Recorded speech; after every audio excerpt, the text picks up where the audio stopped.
So kahit wala tayo sa dagat mga idol part pa rin ito sa ating video dahil ito sa dagat ito service bit po ito. Kahit nasa gitna ng bundok tayo gumawa rin tayo ng service boat. Gagawa din tayo para ng paraan na makaahon ito patungong dagat dahil malayo pang dagat dito 6 km. Alam nyo naman sa unang mga video natin pakita natin.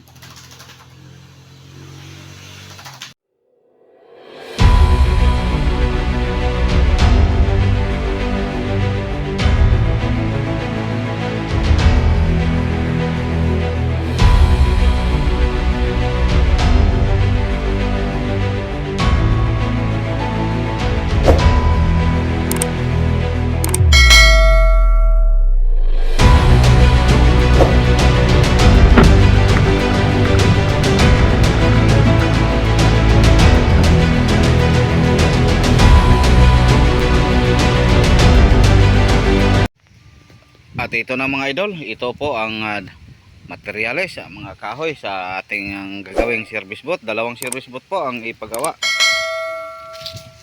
Ayan. Tapos dyan pa. So, ito naman may malapad para yung ginawa nating pang-sobre.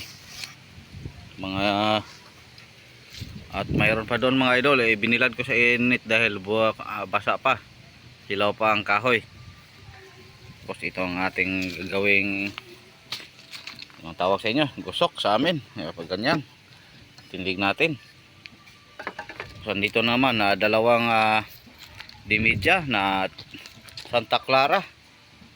Yan sa tig isang kasko po ito sa isang service boat.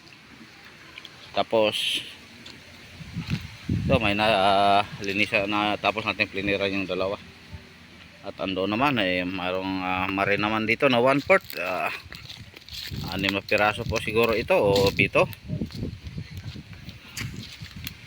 Santa Clara din.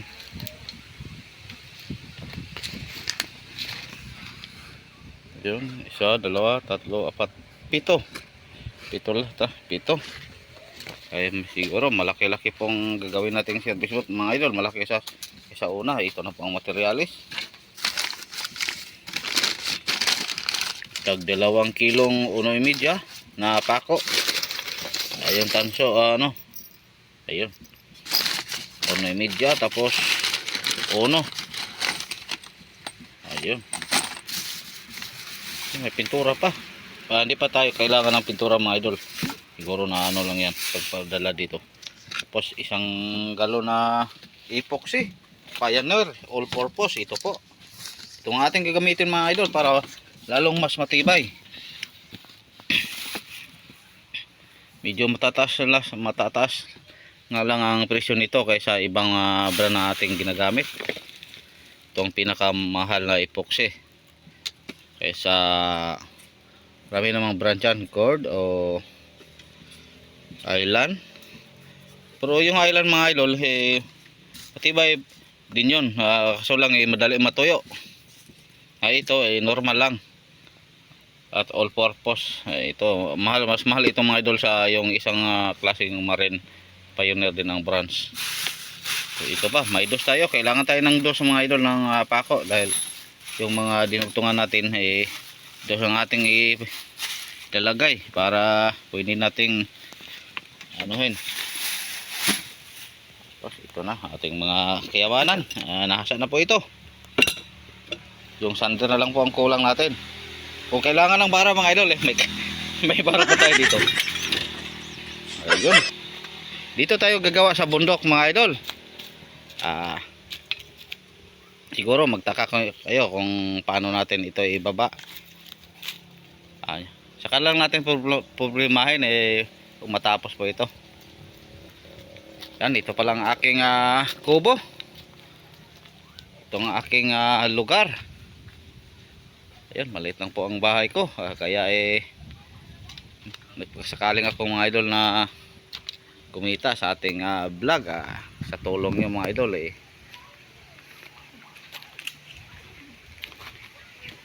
Lalo na ngayon mga idol, nakatambay kami. Buti na lang nagpagawa si kapitan ng dalawang service boat para may extra naman tayo habang tayo natambay pa.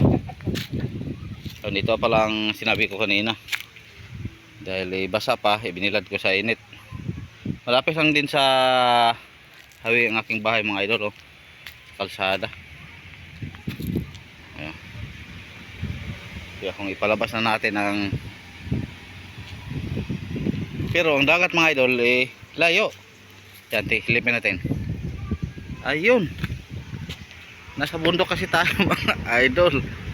Siguro nagtataka kayo kung bakit dito ko ginawa, hindi doon sa tabing dagat o sa bangka na sa lugar ni kapitan. Dahil mga idol malayo kasi pag ako'y galing dito sa amin, alam naman sa daan maraming mga pagmumotor lang po tayo, atrasado na po tayo sa oras. Kaya dito na lang para tuloy-tuloy ang trabaho pagkatapos ng sa umaga, diretso na pa tayo sa trabaho. Dito pang mga manok ko. Yan, pili lang kayo mga idol.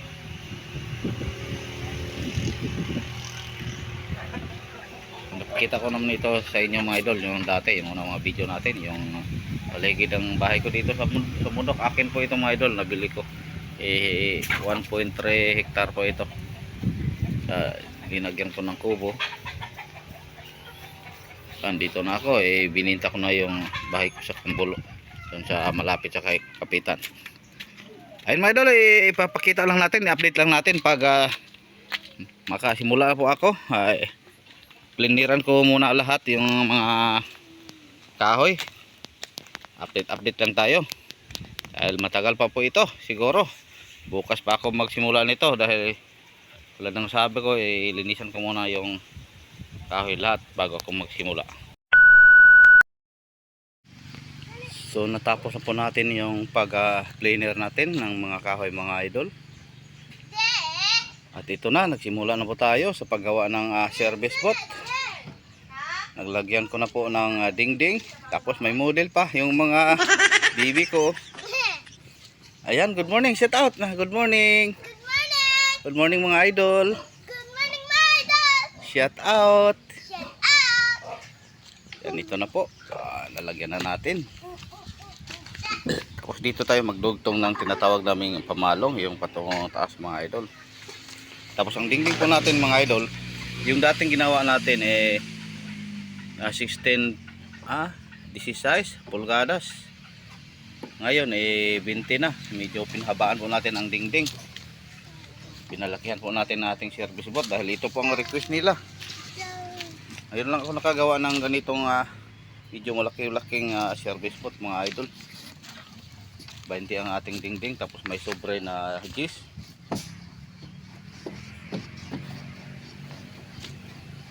Yan, kape muna tayo mga idol.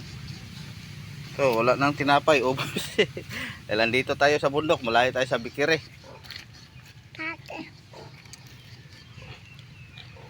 Update lang tayo mga idol pag makaporma na tayo. Ito pa lang ang unang, yung isa hindi pa natin pwedeng pagsabayin dahil dalawa pong gagawin ko. Yung isa muna para may makita tayong matapos. So ngayon mga idol tayo po magpahinga muna dahil ayun, may pumalit naman sa akin na dahil karpintero ang kanyang daddy, siya ang pumalit dahil ako nagpahinga muna mga idol. Ang bibi ko yan.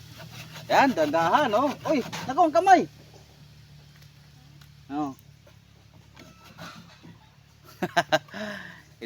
So kahit wala tayo sa dagat mga idol part pa rin ito sa ating video dahil ito sa dagat ito service boat po ito. Kahit na sa gitna ng bundok tayo gumawa rin tayo ng service boat.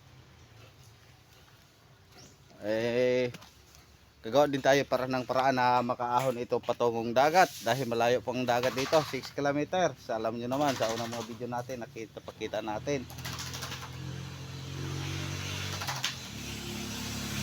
Ginusto ko talaga mga idol na dito gumawa ng service boat dahil kung doon ako sa malapit sa dagat mahirapan ako pag baba dahil minsan traffic sa daan tapos may hulihan pa may lisensya naman tayo pero yung motor ko wala hindi na renew kaya dito para diretso na ang trabaho pa sa umaga pagkatapos handa para sa umagahan diretso na sa trabaho wala nang dilatar sa amin. Ayan, shout out pala sa inyong lahat. Magandang umaga. Sana ngayong araw nasa mabuti po kayong kalagayan mga idol ha. Sundan nyo naman ako kahit andito ako sa bundok. Palagi lang po tayo nag-update sa dagat. Ngayon sa bundok naman tayo. Ayan, ako naman ay bumalik sa aking trabaho. Nakapahinga ng mga ilang mga minuto. Matagal pa ito matapos. Tapos may isa pang gagawin. Dalawang service boat po natin ang ating gagawin. Tapos mayroon pang yung maliit, yung tinatawag namin baruto o yung walang makina, gagawa din tayo para sa pangatlo para doon lang sa tabi para hindi na tayo gagastos ng gasolina pag pumunta sa motorboat. At salamat din pala kay Idol Joshua kanina sa pagdala ng snack. Ayan, may natira pang tinapay mga idol. Kanina dinala niya ako ng Royal tapos mga tinapay ito. Dahil ito para pangkape naman mamaya dahil malayo po dito tulad ng sabi ko sa unang mga video natin mga idol, malayo pong bikiri namin dito sa bundok. Mayroong mga tindahan na maliliit yan pero yung mga tinapay nila yung para pang bundok lang, yung mga toasted. Kaya ito ang natin, dinalhan tayo kanina. Si Idol Pio at si Joshua. Shout out pala kay Idol Pio. Yung buti na lang yung naayos na kanyang paa, yung nasunog mga idol. Tapos ayun, pumunta sila kanina dito. At pasensya na rin kayo mga idol, yung ating mga background dito, yung mga lumang payag-payag ko o kubo. Nilagayan ko ng mga itlogan ng mga manok. Ayun. Di ba nabanggit ko sa inyo yung kumuha ko ng lambat para gagawin kong mga bahay ng sisiw. Ayun, kaya lang hindi ko pa nagawa dahil busy pa ako dito. Ito po yung ang bahay ng mga baboy ko. Dati marami akong mga baboy dyan mga idol, yung mga inahin. Ngayon ay dalawa na lang. Dahil simula nang magkatrabaho si Mrs. Wala nang masyadong mag-alaga. Kaya dalawa na lang natira. Puro mga inahin. Busy na kasi si Mrs. Lagi na pong naka-duty. So ito na po ang ating unahan mga idol. Ayan, lagyan na natin ang dingding pero hindi pa yan natin napako, bukas na lang dahil may parating na ulan. So ito nilagayan ko ng sako o trapal. Yan. Pero bukas mga idol linggo, baka di tayo maka duty dahil linggo pahinga muna tayo dahil minsan lang po sinisi sa ito buong linggo din siya nagtrabaho. Baka bukas pumunta kami ng bayan, ipapasal namin yung mga bata. Ayun, update lang tayo mga idol. Ito na ang formada sa unahan natin pero medyo pagandahin pa natin yan.